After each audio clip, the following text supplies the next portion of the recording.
Welcome back. My first guest is always leading off. That's an appropriate term since it's opening day. Is the great Luke Jones. Luke, welcome in. Dennis, how are you, my friend? Happy opening day. Happy WrestleMania weekend, as someone who I know is a pro wrestling fan Oh as man, well. And I don't know if I'd say happy, but another day in the Lamar Jackson Raven saga that has no end in sight. But I hope you're doing well, my friend. It's good to talk to you. I'm doing well. For some reason, the word tepid comes to mind. I started earlier today, and I meant to look it up. Especially of a liquid, only slightly lukewarm. So somebody's had a tepid conversation about Lamar Jackson. But with that aside, look, I thought about you this couple days ago. I was traveling, and I happened to catch WrestleMania. Was it 19? The one between it was The Rock and Steve Austin. They were doing a documentary on A&E on these wrestlers. Man, it took me back. What a great era that was. It really was, and I'd have to say which one because The Rock and Stone Right. Cold Steve Austin faced off three different times at It was WrestleMania. it But was a I, trilogy. Yeah, I saw all it's three of them. pr yeah, it was probably 19. That was the one where The Rock beat Austin, and lo and behold, no one really knew it at the time, but that was Stone Cold Steve Austin's last match, putting aside his match that he had with Kevin Owens last year at WrestleMania, which was a little more of like a fight, and they did that in a great way, and God bless Steve Austin for wanting to do it, and he made himself a nice payday, and fans were happy. But it really was. I think this time of year is so special for me, and we'll get into Lamar here in a few Yep. minutes because we have to talk about it. But opening day and WrestleMania, I've said this to you before, Dennis. I've said this to Nestor a number of times over the years. You think about someone's life, and over the course of time, beyond your faith, beyond your family, just talking about your general interest or passions in life, there are very few things you like from the time that you're a very small child and still like it as an adult. And I'm going to be 40 years old in October. But the two things for me, again, putting aside faith and family and just friends, all those different things that we all share, but are just kind of the core principles. But interests, pastimes, hobbies, things of that nature. There are two things I've loved my entire life. That is baseball and that is professional wrestling. So when you're talking about late March and early April, what is that? That is the start of baseball season, and that is WrestleMania season. So this is a time of year I very much enjoy, and it very much looking forward to the start of what is the first promising Orioles season that we enter the season with expectations for the first time, and it's going back at least 5 years, if not six or seven, after the 31 game improvement the Orioles showed last year. And again, as a wrestling fan, and you know me, I like WWE, I like AEW. I'm not just exclusive to one specific company or promotion, but WrestleMania is the Super Bowl for pro wrestling. So this is a favorite time of year of mine, and definitely looking forward to seeing how those various events unfold here in the coming days. So who are the headliners this year? Look, admittedly I haven't followed as closely as I have in years past because of my life obligations, for lack of a better term. So I know that the usual suspects are there, particularly in the ladies division. I'm sure Charlotte Flair's got to be a headliner. Oh yeah, Charlotte Flair is going to take on Rhea Ripley. I'm guessing, as you know, Dennis, WrestleMania starting with the 2020, the first COVID year, where they had to completely adjust because the world shut down in mid-March, and WrestleMania, as you know, is always either the end of March or very early April. But it's a two-night event now, so there's Saturday and there's Sunday. Uh, I suspect we'll see Charlotte against Rhea Ripley for the SmackDown Women's title on Saturday night's main event because I'm just guessing they're going to want to do that. But the storyline that is really, and I teased this last week in our conversation, the storyline that's really just been phenomenal, and it started 2+ years ago at this point in time, and it's the bloodline. Roman Reigns as the head of the table. We know about the Samoan wrestling bloodline and Of history course. there, the dynasty. Going back to High Chief Peter Maivia and the Wild Samoans. Rocky Johnson marrying Mhm. into that. Of course, we know the Rock and Rikishi. I mean, just such a great tradition. But this current generation, Roman Reigns as the world, undisputed world universal champion, whatever they're referring to it now. We know the world champion, and the Usos, who over the last decade have become easily one of the most decorated tag teams in professional wrestling history. But that storyline, and then it being tied in with Sami Zayn, who was part of the bloodline, and Kevin Owens, who we know Sami Zayn and Kevin Owens have had this long-standing, complicated friendship, slash being frenemies at different points in time. So all of that's connected together. And then we had Cody Rhodes, of course, the son of the late great Dusty Rhodes, who returned to WWE at last year's WrestleMania. He won the Royal Rumble this year. He is challenging Roman Reigns, who has been champion for over 2 years, which is crazy in this day and age. I Mhm. mean, that's Hulk Hogan, Bruno Sammartino like, almost, or at least approaching that level. So, the main event we're going to see on Sunday night is Roman Reigns against Cody Rhodes for the undisputed Universal WWE Champion. And the match that I actually think should be the main event on Saturday night, because again, this whole bloodline storyline has been so good and it's gone on for months and years at this point. It's Sami Zayn and Kevin Owens challenging the Usos for the undisputed tag team championships. So that to me should be the main event for Saturday night, and that would be a great way to transition into night two on Sunday. But again, I think I'm guessing they'll have Charlotte against Rhea Ripley be the main event Saturday night. But that bloodline storyline has just been so good, Dennis. You know me. I don't get me wrong. I respect the athleticism. I love all the various styles that you see, but good professional wrestling, people who really care about it. Ultimately, it's about what? It's about storytelling. Yes, we know that it's predetermined. We understand that it's, quote, fake in terms of thinking about the outcome, right? But we know that it's just like any other television show or movie, that it's about storytelling. And this bloodline storyline has just been phenomenal. So, very much looking forward to that. I would think we're going to see Cody Rhodes win the title, and that will fulfill what has been a crazy story for him. You think back to where he was in WWE years ago, and he was an IC champion, but not a main event guy at all. And his journey and leaving WWE on his own accord and going to various promotions, wrestling in Japan, Ring of Honor, and of course he started AEW 4 years ago, which is now the biggest competition for WWE today. But he left AEW to return to WWE a year ago. So a culmination for him. So, what I just laid out to you, I know for anyone listening who's not a regular viewer, probably just sounds like a whole lot, but it's wild to see that level and those types of layers to storytelling in pro wrestling. It's something we just haven't seen very much in recent years. So you mentioned your fondness for the Attitude Era and going, remembering WrestleMania 19. This bloodline storyline has been as good as anything I've seen in wrestling in a really, really long time. That's saying a lot because I know what a big fanatic you are of professional wrestling, Luke. Now, when I was a teenager, I'd go down to the arena. The used to call it the Civic Center back then. Twice a month, I'd watch Uh-huh. WWF and was it NWA, NWO? My memory's fading. Uh, NWA, right, right. Which uh, eventually morphed into WCW, right? yeah, I mean, and that was like I used to call it the Ric Flair League. He was like the that guy. Um, so are they still having matches down there? I mean, I haven't gone in a long time, but my fondest memory was sitting ringside with my dad, God rest his soul, when Hogan beat Vader for the championship. And I'd like to go and sit ringside once again at one of these matches. So where would I go to do that? Yeah.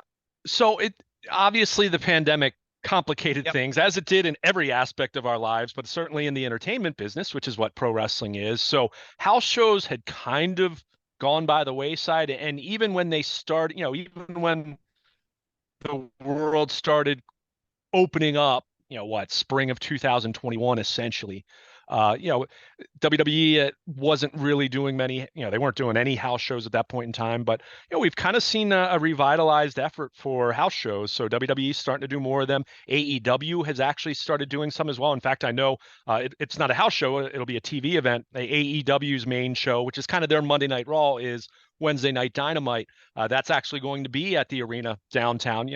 Obviously with the renovations that were done. So you gotta hop on, either WWE's official website Okay, or AEW. I'll do But that. yeah, house shows are starting to become a thing again, and it's been fun. I think all of us who, after going through COVID and not being able to do a whole lot for at least the better part of a year, if not longer than that, depending on individuals, a tolerance for risk, so to speak. It's been great to go out to events again, and certainly pro wrestling. I say it to people all the time, even if you're not a pro wrestling fan, go to a live show sometime. I'm not guaranteeing you'll become a fan, but you will appreciate what they do and you'll have A lot of fun. I fun. mean, It's a it lot of is fun. It's a fun. blast, and I'm at the age now. I want to sit ringside again, Luke. And Yeah. back in the day, it cost us, I believe, $65 a ticket. I went to a match at the arena pre-COVID. I don't recall the year. Sat ringside. It was $175 a seat, and you got to keep the chair too because for a buck Yeah. 75. All right, with a WWE logo, I can't imagine what it'll cost these days. But I like to take my family and sit in ringside just to give them that experience. No question about it. Again, whether you're sitting ringside or even if you're not quite as close to the action, it's fun.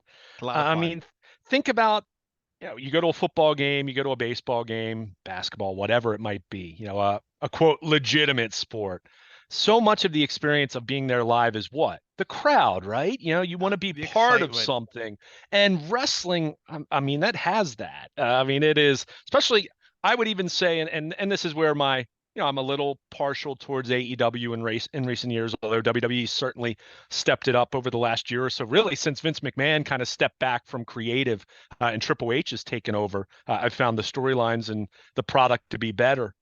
But it's a passionate crowd, and It is. again, people listening to this and they just think, "Oh, Luke, the football and baseball guy," but it's something I'm passionate about. It's something I watch every week. You love It's being something I entertained, DVR and if I don't watch it live.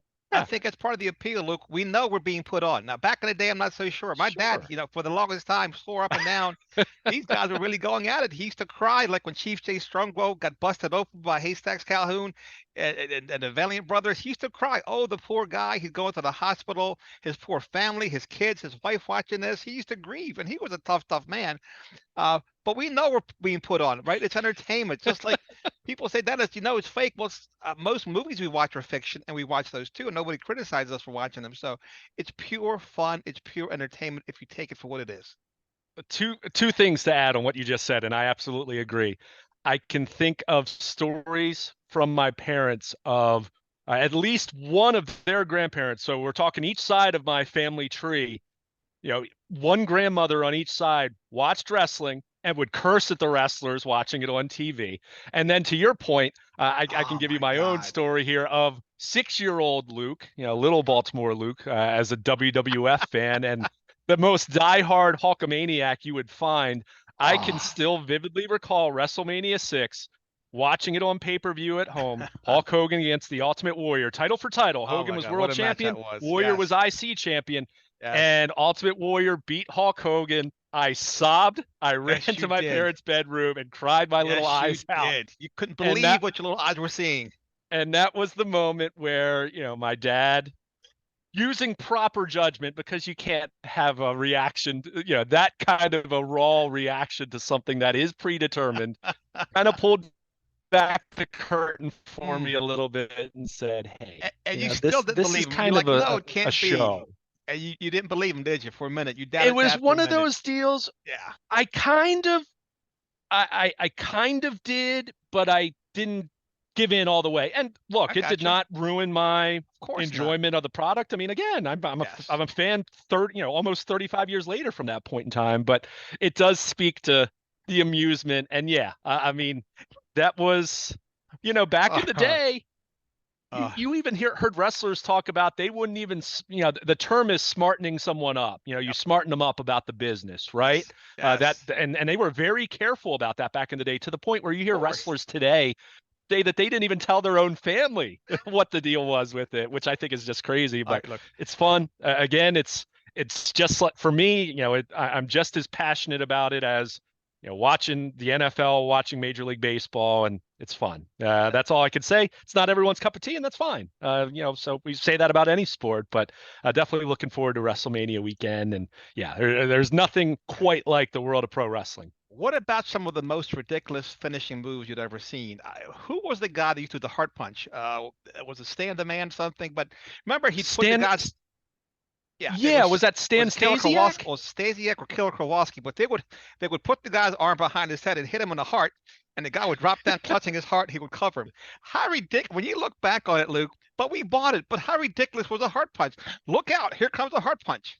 I know, right? It's just crazy. Well, Or the and Wolfman. Remember the Wolfman? They used to put a big X on your screen so you couldn't see him biting his opponent. Like, oh, this animal from parts unknown, with the wolf coat on him. He'd come out of nowhere and he was like the most dangerous man in the world. Like, oh my God, who'd want to fight him? crazy, right? Yeah, I mean, I think Oh, I was a WWF kid. I mean, I grew up in the mid to late '80s and early '90s, so I was a WWF kid. But boy, you think about Abdullah the Butcher and Bruiser Brody, and like, I mean, uh, so much of uh, the great hey, NWA stuff, which was more catered towards the adults in the room, so to speak. But yeah, I here you mean, go. it's I got one funny. for you. The Iron Sheik loading up the boot. Remember that? He's loading up Oh, the boot. absolutely, He's tapping it on the ground. You know what's going to absolutely, happen. Chief Stay Strongbow getting hit in the back. Getting his dander up, whatever that meant, right? You don't. There were certain things. absolutely. Hulk Hogan, right? Hulk Hogan raising his hand, right? Putting his hand up when he's on the ground getting beat up. You know what's coming next. All hell's about to break loose, and we loved it. Oh, absolutely. And what's funny, and actually, I won't even say funny. It's something that does bother me a little bit about today's product. And this is where I'm going to sound a little bit like, get off my lawn. But I think back to the '80s and Jake the Snake Roberts doing the DDT, right? I mean, you think about that move. As Yes. much as we talked about the silliness of the other moves, I mean, this is a move where you take the guy's head and you drive it into the mat. It actually makes sense if you're thinking about it being, quote, real. Right. But that move's because that move is used by everyone and anyone, and so you see some of that. I mean, think about Heartbreak Kid, Shawn Michaels doing Sweet Chin music. Now everyone does a super kick. So there is the athleticism has gotten exponentially better It as has. far as what guys do today, but there is still something to be said for slowing down, and less is more. It goes back to the storytelling element, I Right. say. So yeah, Agreed. you look at some of that old stuff, and the storytelling was outstanding, even if the moves weren't nearly as complicated and sophisticated as they are today. 100%, Luke. We can talk wrestling forever, but we'll segue next to opening day Orioles. Let's spend some time talking about that, Yeah. and also the changes now that Major League Baseball has done to try to attract people like myself who are casual fans to watch more ball games. Yeah, I mean, certainly you look at the rule changes, and I think the one that's going to be, a couple of them are very apparent.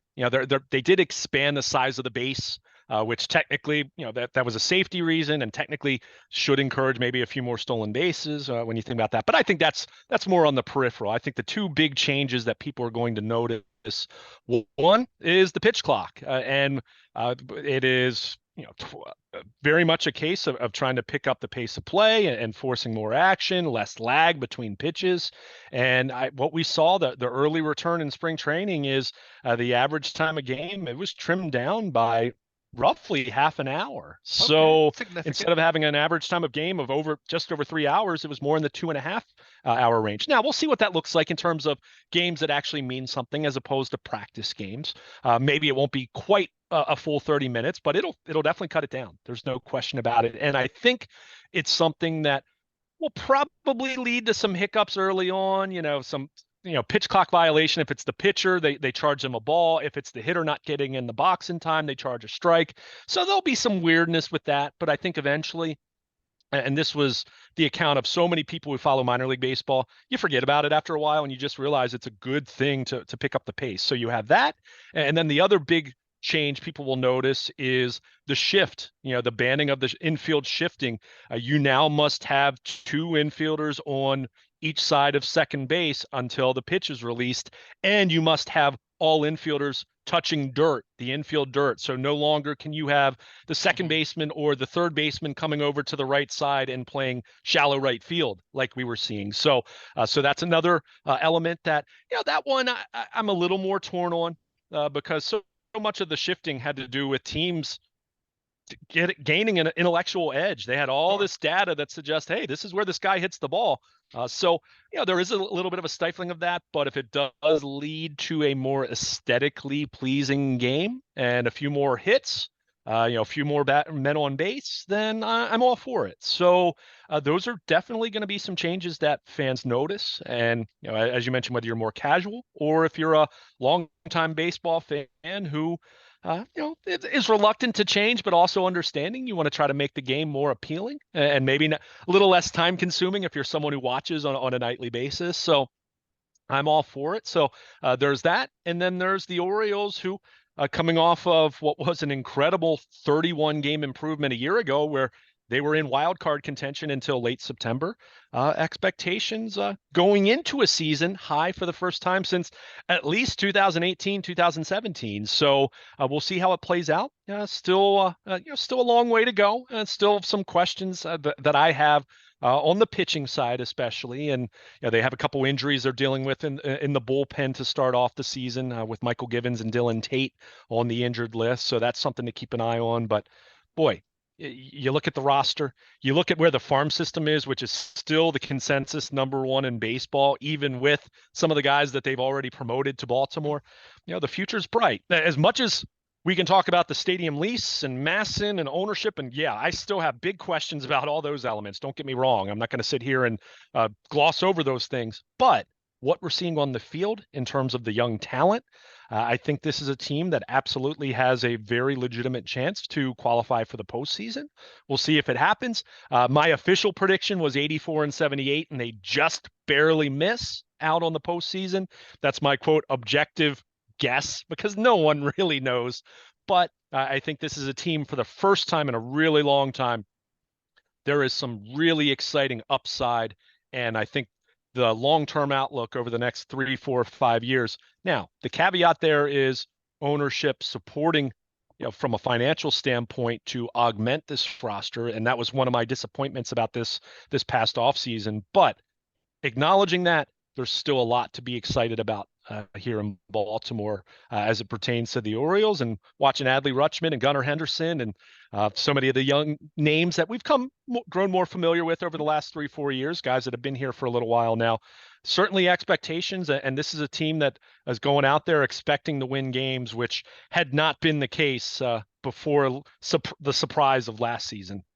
Well, I'll tell you this, as a casual fan, once again, this time a year ago, I couldn't tell you probably anybody on the roster, and a year later, I know quite a few of the players, and I'm excited about them.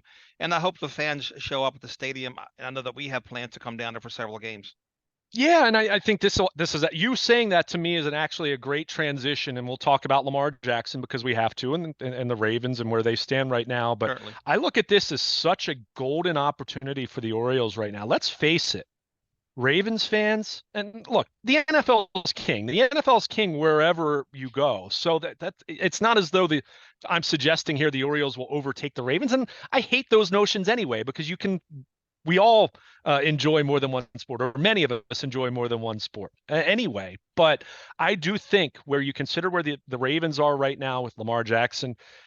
Let's face it. I mean, this has been as underwhelming of an offseason as you can find. I mean, Nelson Aguilar, that's it in terms of outside additions. But we also understand why the cap ramifications and the flexibility they need, not knowing what's going to happen with Lamar and the franchise tag and a potential offer sheet. But if you're the Orioles coming off the year that they had last year, finishing over 500 for the first time since 2016, having all these young, exciting players, having some expectations of potentially getting back to the postseason for the first time since 2016.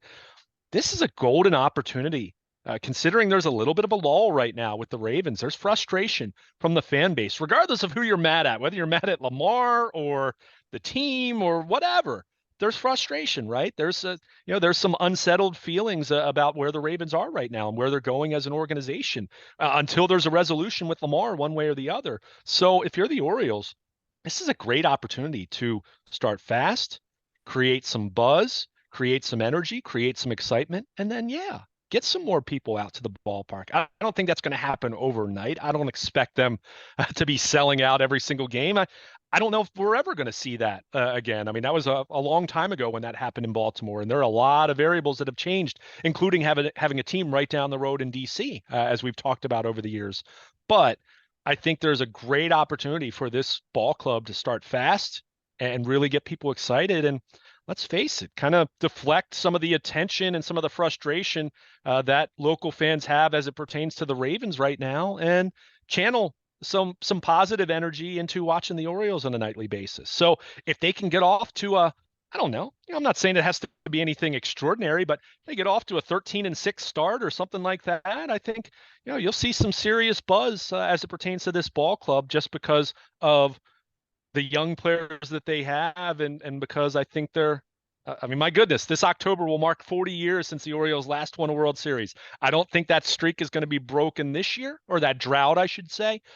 But this is, for the first time in a long time, a team that has some really substantial long-term upside on the field as it pertains to the players that they have at the major league level now and the players that are still on the way. So it's a great opportunity as the Ravens are, down right now, at least in terms of perception, let's say. Whatever that is compared to reality, we'll see. But it's a chance for the Orioles to really create some buzz and some enthusiasm for the first time in a really long time, if they can start fast here in April. Yeah, I think you make excellent points. I haven't heard anybody in this town talk about that. The fact that Orioles seem to be rising, and the Ravens are falling a bit. And as a season holder, Luke, since 1996, I felt like our fan base has been somewhat spoiled, somewhat entitled. This franchise had a lot of success early on. Uh, they had a collegiate type of an atmosphere to their games when Ray Lewis and Ed Reed were at their peak, and that's somewhat understandable. You're not going to be on top Yeah. forever, but even the last couple of seasons, I have been happy with the attendance at the stadium. I've had friends of mine make excuses. Oh, the fans are inside; they're at the club level, they're partying, they're there, but they're not in the seats. Where, okay, even if that's true, which I don't think it is, uh, there may be some truth to that, especially at the club level. But we used to have Fanny in every seat at that stadium. Place used to rock, and even when Lamar Jackson was playing last year, the stadium still wasn't full. Yeah, I mean, there are a lot of factors that go into that. Now, I mean, I think COVID had some impact on that. Although, to your point, that was even before before that was happening.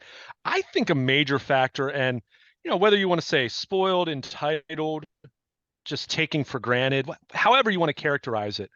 Yeah, they've had a lot of success for a long time. And we can talk about years that were better than others. And certainly you look over the last decade, well, they have 2 playoff wins since Super Bowl 47. I mean, that is what it is. I mean, it's still ultimately about January. So, I think there's some of that at work. But I think a big factor, Dennis, and I've broached this, Nestor and I have had times where we've been able to dive into this topic. I think a lot of it has to do with, it is a little bit of a generational thing. I think everyone that's my age and older, I was just a few months old when the Colts left town in late March of 1984.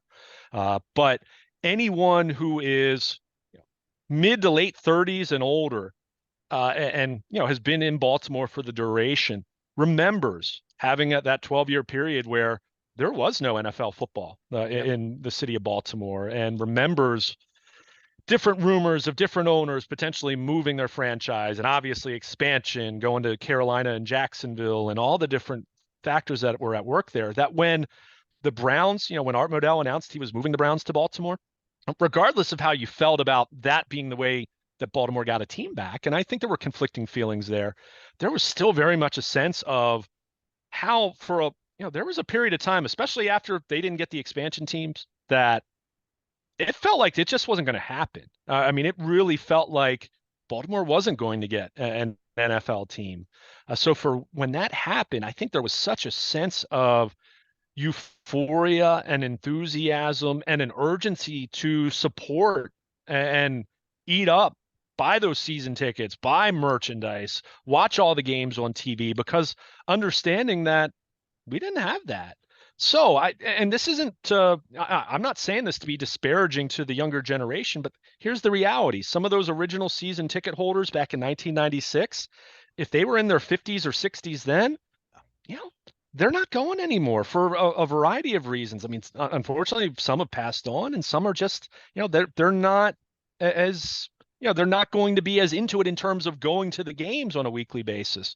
So what do you need when your fan base is getting older? That first generation, and even my generation, which, I was a teenager when the Ravens arrived, but, a lot of people my age, they're married and have their own kids, and, they have younger kids, and there's always that dynamic. So ultimately, if you're going to have a fan base that's going to continue to be rabid, two things at work. Either the area needs to be a huge population, and we know that that Baltimore's not exactly a huge market as it pertains to the rest of the NFL, or you have to have a lot of young enthusiasm and young people that are buying up those season tickets. So you think about people in their 20s right now, they've known nothing but the Ravens being in Baltimore. So True. is there as much urgency? Is there the same kind of mindset that people my age and older had with not having a team? So I think that's part of it. Now, I'm not nearly smart enough to try to divvy up the percentage of all the different reasons and variables that we can spell out. And yeah, to your point, I think there is a sense of taking the Ravens for granted and just having a team for granted. I think that's part of it. And look, let's also call a spade a spade. I mean, it's a major commitment to buy season tickets compared to go in the secondary market route and say, you know what, instead of buying season tickets and I can't go to all the games and then I have to face the headache of trying to sell 3 or 4 of them. And to your point, you can't sell those tickets as easily as you once could. There are people that say, you know what, I'll just buy 3 or 4 buy 3 or 4 games on the secondary market. So, you have some of that at work. And oh yeah, it doesn't help that when you look at the owners meetings this week, one of the big stories to leak out is talk about wanting to flex Thursday night games now even more. So, you can't have it both ways if you're the NFL, where you're so consumed with new stadiums and wanting, selling season tickets and all that, but then you're going to tell people, well, you know what? Thanks for being a season ticket holder, but there's a good possibility that game that that the schedule came out in May and is either a Thursday or a Sunday. It's possible it could be moved to the other there. So just think about the layers to that. Season ticket holders, people who like to go watch a team on the road. I mean, the Ravens, there could be the idea that they have a December road trip kind of game that people are excited about attending, and they get their tickets and all that, and then suddenly, oh, that game 2 weeks in advance, mind you, so not a whole lot of notice, that game that was supposed to be Sunday afternoon is now a Thursday night game. Yeah. Well, that message tells me, the NFL saying that and owners saying that tells me they don't give a darn about people that are actually buying tickets anymore. So you send that message, then it shouldn't be a major surprise then that there isn't as much urgency to buy tickets. So that's where, we talked about this as far as the possibility of the conference, the AFC Championship game, as far as obviously such an extreme example of what happened with Damar Hamlin that led to that possibility. But, talking about the idea of moving conference championship games to neutral site, again, another message that tells season ticket holders, you don't matter. So you keep telling people that, and you keep flexing more games and changing the schedule around and asking people to spend thousands, but oh yeah, we need you to be really flexible too. You're telling them they don't matter. And you know what happens after a while? They listen to you. Yeah, it's true. And that's what we see. So, and look, that's not to be clear, I'm not saying that that's a Ravens thing. That's an NFL wide thing. And I think, I think all those variables have an impact at some point in time. And, I think Baltimore is not unique in that way. Yeah, no question about it, Luke. I would look. I'd love to go to Tennessee this year, to Nashville. Never been there before, and have the game flex 2 weeks before. Before I'm ready to go there. I got plane tickets. I've got plans. I'm looking forward to it. I want to see the city. So what's one supposed to do? But the Lamar situation, just when you think it can't get more bizarre, it gets more bizarre, doesn't it? It does. I think the big thing, other than just the initial shock, the initial, very raw reaction that Ravens fans and even reporters, I mean, again, Lamar, and he did it on purpose. I mean, unless that was the most miraculous Sure. coincidence we've ever seen, he Not a did that on shot. purpose, which Not a by the shot. way, I think was kind of, when you consider Lamar, or how John Harbaugh and Eric DeCosta have talked about the Lamar situation, I wouldn't say it's been good cop, bad cop, but it's been good cop and middle of the road cop. Harbaugh has consistently played the good cop. So I'm guessing, and look, he had to know. I mean, the trade request was March 2nd. So John, if you're talking about a PR staff, any PR staff worth its salt should have prepared John Harbaugh for the possibility that Sure. Lamar would announce it, some reporter would get it and leak it out, and it would be out there that Lamar requested a trade. So, but that being said, it was something that put Harbaugh under a stronger microscope in that moment. So, but beyond that, beyond the just the raw feeling of hearing that your franchise quarterback requests a trade, I'm not sure it really changes anything other than, and we don't know this, unless Lamar is so strong in his resolve to say, I will never play for the Ravens again. I don't even care if you give me my contract that I want. I'm done with you. I want to play elsewhere. And that's not really the tone that he took on or has given off to this point. One, for one reason, there's no other team that has stepped up to this point in time as far as really shown that kind of serious interest.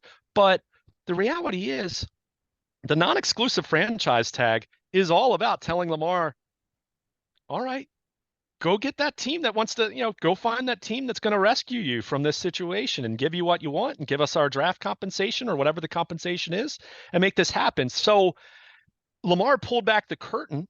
And okay, maybe there is an element of teams that would say, all right, maybe we can try to work out a trade with the Ravens rather than worrying about an offer sheet that we're afraid is just going to get matched and we're just wasting all of our time and sweat equity in doing it. But I don't know, Dennis. It just doesn't feel like that really. After you let that marinate for a few hours after he tweeted that, I'm not sure it changes a whole lot compared to the variables that were already out there. And I think we're still just talking about all the same talking points and We are. variables and what has made this complicated. It still only takes one team. And yeah, on paper, I would still say Indianapolis would be that team that kind of looks like they meet at least most of those variables. But based on what Jim Irsay and Chris Ballard said at the owner meetings, I just don't know if that's going to be something that's going to come to fruition. So, Lamar wants to it's get kind of, paid. That's clear to me. He just wants to yeah, get paid. He doesn't care who pays him. You know what? I don't blame him, Luke. But with that, we're up against yeah. the clock, unfortunately. Please tell our listeners where they can find your social media, all the great stuff you do for Baltimore Positive, WNST, your blog, and all the great your great social media presence. Absolutely. I encourage everyone to follow us on Twitter at WNST. You can follow me personally at Baltimore Luke. In the coming week, we will have the Ravens pre-draft press conference, otherwise known as the Liars Luncheon. I'm guessing a certain individual will, even though he's not in the draft, will be asked about quite a bit over the course of that. One Lamar Jackson. We have that. I will be live from the ballpark. April the 6th, home opener. Orioles opening up their home schedule for the 2023 season. I'll be on the scene there as well. Check out my blog at BaltimorePositive.com, sponsored by Coons Ford of Baltimore. My latest 12 Orioles thoughts, opening day roster breakdown, continue plenty more coverage on the Lamar Jackson saga as far as him tweeting about his injury and not being with the team for the playoff game, all those different things. So reaction to that, but definitely check that out at BaltimorePositive.com. You want to be on the WNST Baltimore Positive Tech Service, sponsored by Coons Ford of Baltimore. If you are, you found out that Lamar Jackson had announced his request for a trade. You found out about the Nelson Aguilar addition.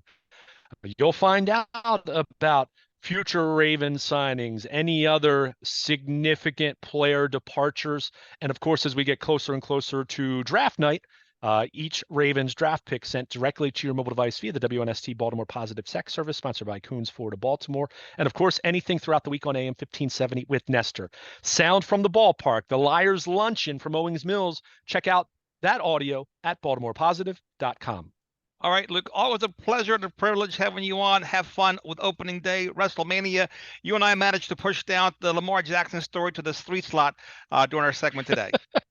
Absolutely. And you know what? I'm safe in assuming it will be there next week to talk about. I feel pretty strongly about that. Even if we have a crazy resolution, we'll talk That's right. about that at the very least. But I'm guessing we'll be talking about much of the same as it pertains to Lamar Jackson. We'll just see. Hey, we didn't mention Ken Francis, so at That's least we right. got through a We'll, conversation we'll without save talking that for about the next complete week and the gym. the entire gym. Right there you go. Thanks Yeah. again. There he goes, Luke Jones here at 1570 a.m. WNST. We'll take a quick break and come back right after this.